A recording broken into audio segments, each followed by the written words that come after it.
These are all Menippean satires. Menippean satire. All of my work is satire.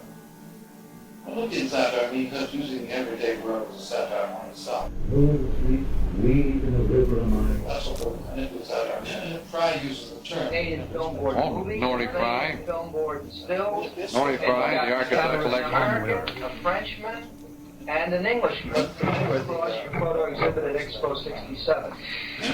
But Well, using the everyday word as satire. they would never draw on local talent for anything. With huge, multi-billion-dollar artifacts. We go down to the Red River and sail. Irving Goffman has been called the most influential sociologist of the 20th century. He was born in Manville, Alberta in 1922, went to high school in Winnipeg, and took his first years of undergraduate study at U of M. Now Manville, Alberta, with its mostly rural population in the early 20th century, barely reaching into the hundreds, was the place where in 1907 McLuhan's grandfather James McLuhan. And I think that McLuhan's contribution is that. That is, McLuhan is the best describer of the environment, I think, that we have in the 20th century. McLuhan, born in Edmonton in 1911, may well have been conceived in Manville before his parents, newly married, moved to the provincial capital in late 1910. The chances of two such influential scholars, along with a future Lord Mayor of London, being associated in the same decade with a remote unincorporated hamlet on the prairies are slim to vanishing. That both McLuhan and Goffman should then have gone from there to high school and university in Winnipeg is, of course, even more unlikely. Bow wow, bow wow. Play anything into Chinese, any other culture, it won't work. And you cannot translate into, it's only the phonetic alphabet that permits this translation of everything into itself. I once spent a whole evening with Shakespeare, and I pestered him. I wanted him to write down something for me on a piece of paper just so I could take it back with me.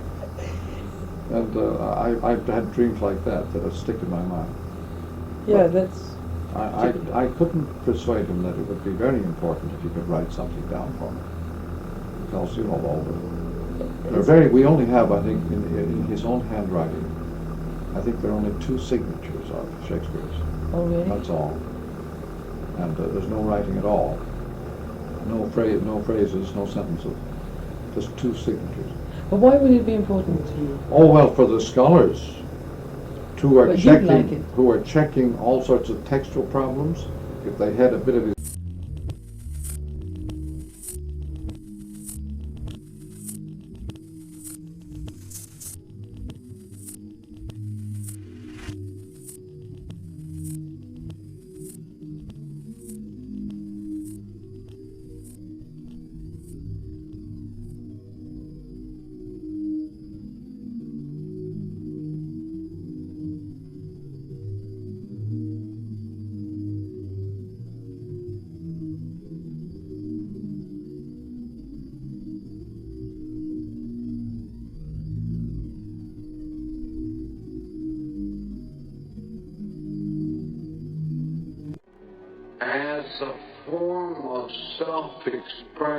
As a form of self-expression.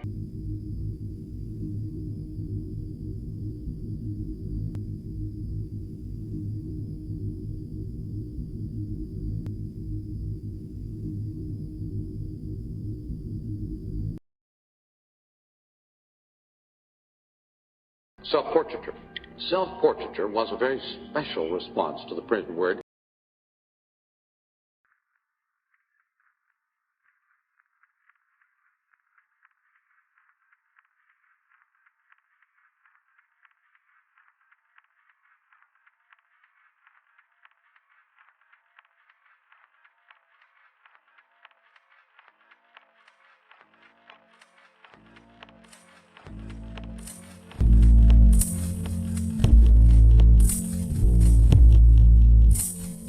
And was never felt as a need or a response for the manuscript form of culture. Now Xerox has brought a kind of revolution, the manuscript form of culture. Now Xerox has brought a kind of revolution into the That publishing is why world. then you turn that outward. Xerox is you the get application of that electric is totally circuitry aggressive and, to a world which had formerly been politically merely mechanical and aggressive, fragmented. says all The of you people have got Xerox to enables, or become xerography enables the reader to become It's the publisher. only culture in the history of the world that ever tried to change everybody into itself. And it's called And civilization. this is an important Civilization means all that electric everybody is the same and everybody is equal before the law, written law. The audience is increasingly involved in the process. Well, I mean, Jeff, I think that's to your point, like about why maybe we should ban documentaries because this style of feel like this kind of montage mixed with interviews and narration is very progression from the tribal through the east to the west. And there you remain. The Remember, West- immediately after The West the shall fall, shake the East awake, while yet you have the night for morn. suggesting that as Western hardware, old technology, hits the East, it wakes the East out of its tribal dream. Right. But in the meantime, our new electric technology is orientalizing us, turning us inward. narration is very, very seductive, relentless, and it's either incredibly didactic or just like completely random. Like I have no idea why it's there whatsoever. There's no middle ground. They'll Or be it's like, you know, big government just isn't responding to the needs of the people, and then there'll be like, you know, old movies of like the slave. But everybody is equal before that written law. That is civilization, the kivas, the sivas. Yeah. Now this idea of the kivas does not exist except with the phonetic alphabet. It has never existed in any part of the world, any time, without the phonetic alphabet. But it is visual. Now the visual sense is homogeneous. It reduces everything to the same form. This is what we call modern science. It's all visual. In other words, like what you're saying is that republic and democracy are totally a visual thing. Totally from the phonetic alphabet, and will disappear very quickly with the electricity. The electric thing is wiping out all our values. Well, are we going back to monarchy or? No, back to tribal chieftains, the occult. The inner dialogue, the inner encounter. He has a wonderful quote. Life can only be understood backward, but it must be lived forward. I believe that we'll look back and see this period as a collaborative revolution, a turning point. Dagwood is very, very weak. Dagwood. Blondie is the power. In the house, yeah. Oh, of course. Fun for and all. so is the American Funeral. woman. Dagwood's America is one of my first essays. The American male has no power. Well, avant-garde just means where it's at. As that sort of seedy, he is hopelessly feeble male being that is the typical American male. Came with radio. Yeah, whose ego, is and very, very radio, remember, tribalized North America too. Jazz. Very. Yeah. And jazz is a tribal form of talking and sharing life and so on. Yeah, jazzing. Now, has Drucker written about this? No, but I have a book. I saw the book a few days ago. Happening everywhere. And because it is simultaneous. The electric thing is simultaneous and therefore structural. Commitment is not goal-oriented. It's involvement.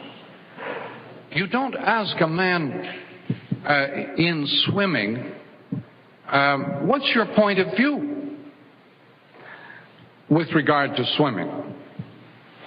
That's meaningless. When you're really committed or involved, you can't have a point of view. I have a friend who spent the past year in Tanzania, and the first question I asked this very literate liberal when he came back from Tanzania, I said, do they have a point of view? And he said, absolutely none. No tribal group can have a point of view. They're committed. They're totally involved. You can't have a point of view when you're committed. It's like charity. Christian charity is not a point of view. It's total. Now, we are in the position of being able to make a responsible choice in this particular decade about whether we want to program any part of the world from now on for civilization and visuality or not. Because if we allow the natural development and push, stress of our technologies to continue, there will be no visual area left in the world in, say, 10 years. there will be no civilization of any kind whatever in 10 years. Now, it's up to us. We're doing this to ourselves. No one's doing this to us. We're doing it to ourselves, and so we are in a position of being able to program the environment as a teaching machine. War is the use of the total environment as a teaching machine. The classroom uses just one little bit of environment as teaching machine. But war uses the whole culture as teaching machine. And involving, all involving. You can't fail to be involved in an electric structure.